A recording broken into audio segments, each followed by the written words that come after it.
I believe that the removal of monuments in Charlottesville was very effective because African Americans have been systematically oppressed with the statues and the representation of what they mean for years, not just from slavery, but still on today. So I feel like the monuments being left on there is just a constant reminder of what our past holds.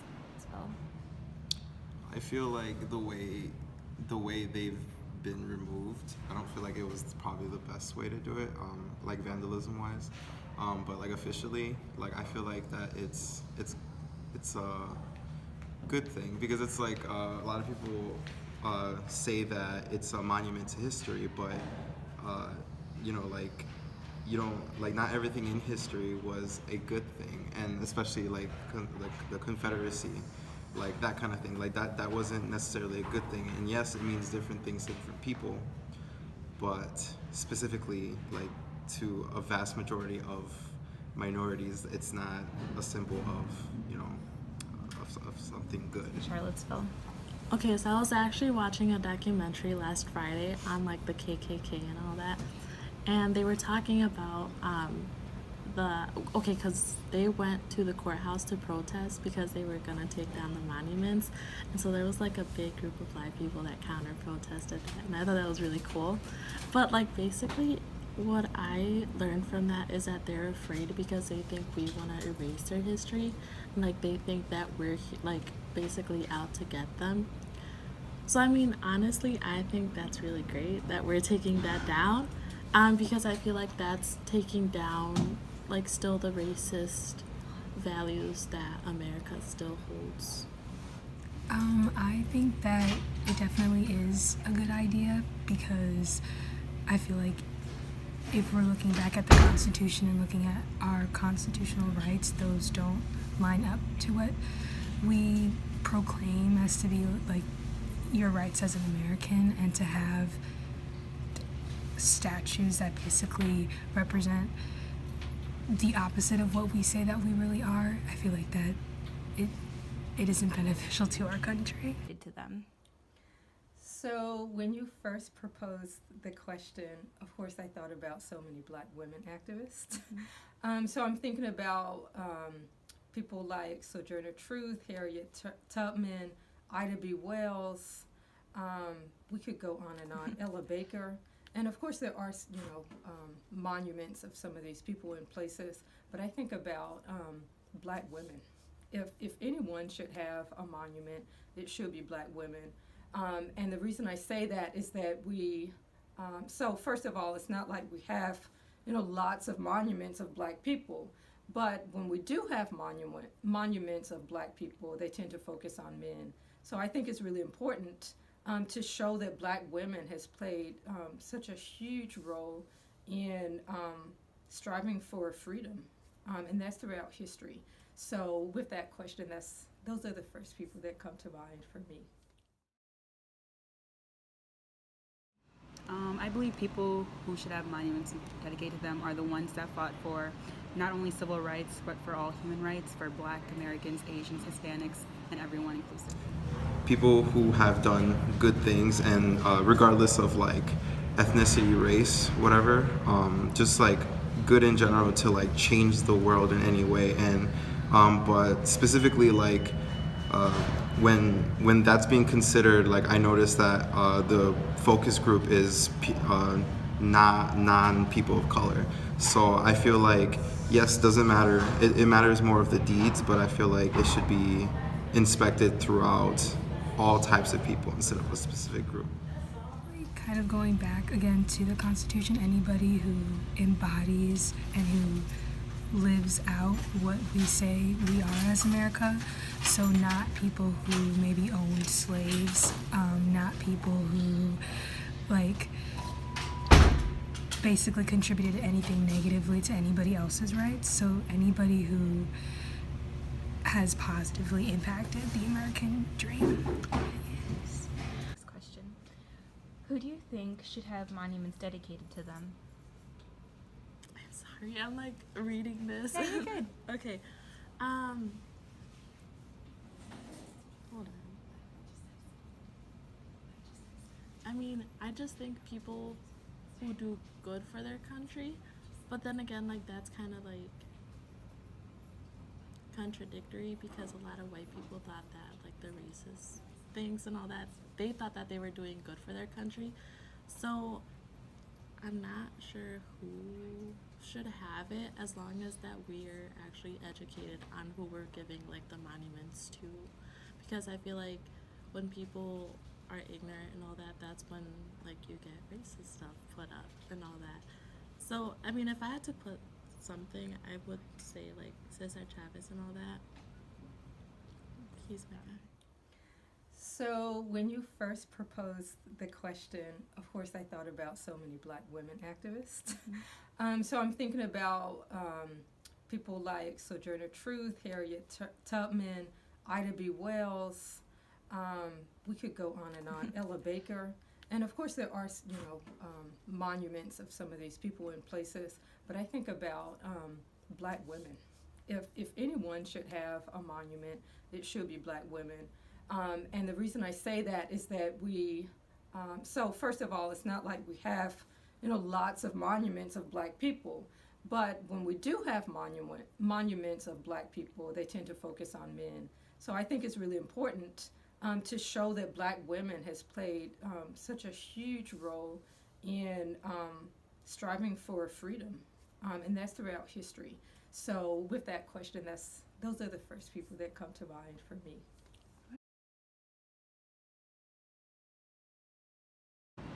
I definitely believe that minorities are represented unfairly because in American history we always hear about what the white Americans have done and how the Christopher Columbus of our times were the big game changers, and never really hear about the Malcolm X's and stuff like that. So definitely.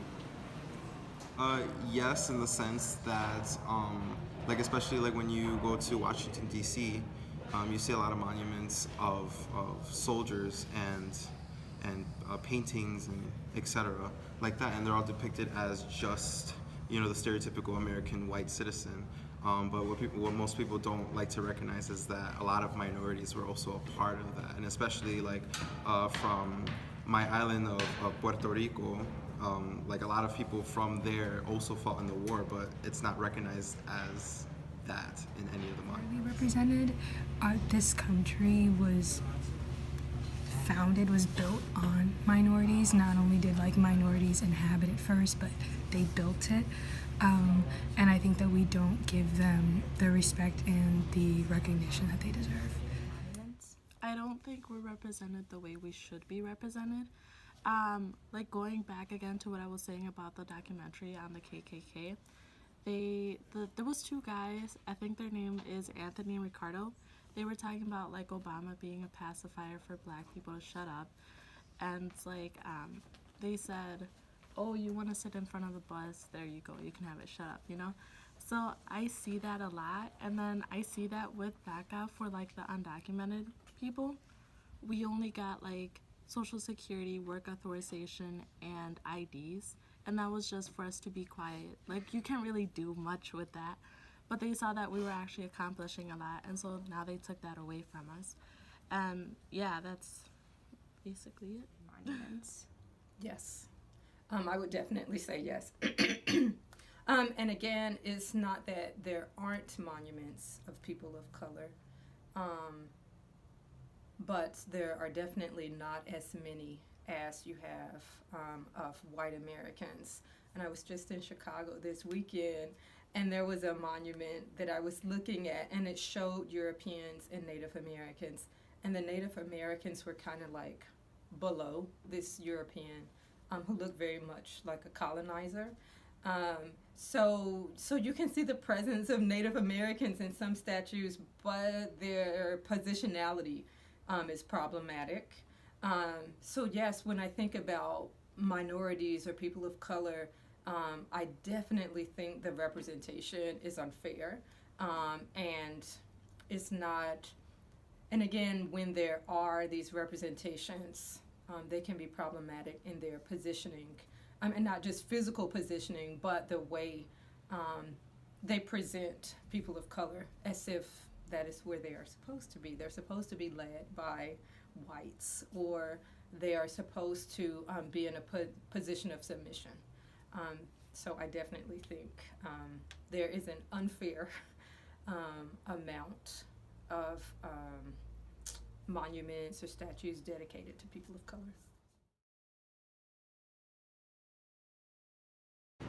I believe like the civil rights movement would be a great monument that should be represented, because the civil rights movement doesn't just end with slavery and black people. It was a movement that was for all people.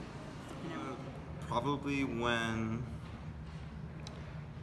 just any war in general, I feel like it should be monumented, because like I said before, like people of color, especially my people, aren't recognized for what they did, and especially like in the big wars, like when Puerto Rico was like, I guess not taken in the bad way, but taken from the U.S. Through the Paris Treaty. I feel like that specific moment, there should be more monuments focused on that point, because it's like at that point, like Puerto Rico was divided into the Spanish and then was also integrated into the American culture. So it's like that divide, I guess, if that makes sense. Yeah. I think not maybe necessarily like a super specific event, but definitely something with the civil rights movement. I feel like that was basically a group of people fighting for the rights that they should have already had, or that they should have already rightfully been able to like kind of execute. So I feel like that should somehow be represented in our history. I think that I was overthinking this question, just because if I tell you my perspective from like a Hispanic point of view, you see all the time that we're marching and we're out in the streets and protesting. So I was like, how are you gonna put all of us like in a little thing? So instead, I feel like if we were to have a symbol for it, it would be like the monarch butterfly, because it just represents migration, and that's what we're known for. Memorial. I also thought about this question, and I think it would be the Middle Passage.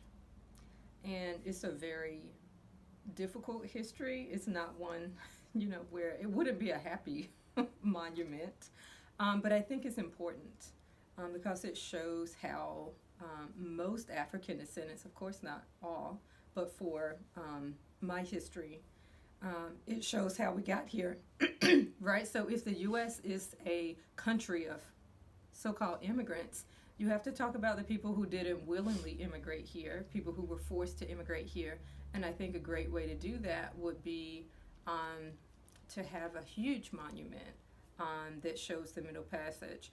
Again, it's a really difficult history.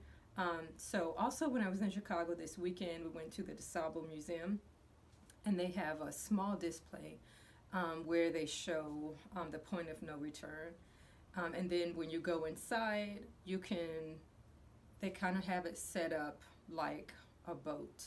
And it's representing the Middle Passage. So you can see how the quarters were so tight and people were just, on top of each other. And my 4-year-old, as soon as she got close, she said, "Mommy, I don't want to be in here." So she could already feel a certain tension. There was something about that display that she knew that just gave her a negative vibe. And so, of course, that is difficult for a 4-year-old, but it's a very difficult past. It's a very difficult history. And so, yes, I let her leave, but I can imagine that even for an adult, something like that could be very hard. And, of course, it's very hard for me, even though I teach classes where we talk about the Middle Passage. But I think it's a history that we have to face. And when I say we, I'm talking about everyone, not just people of African descent, but Europeans, Asians, other groups, Latinos, including Latinos who have an African past, but who may not emphasize that past in their history. So for me, that will be it, a huge monument that signifies the Middle Passage.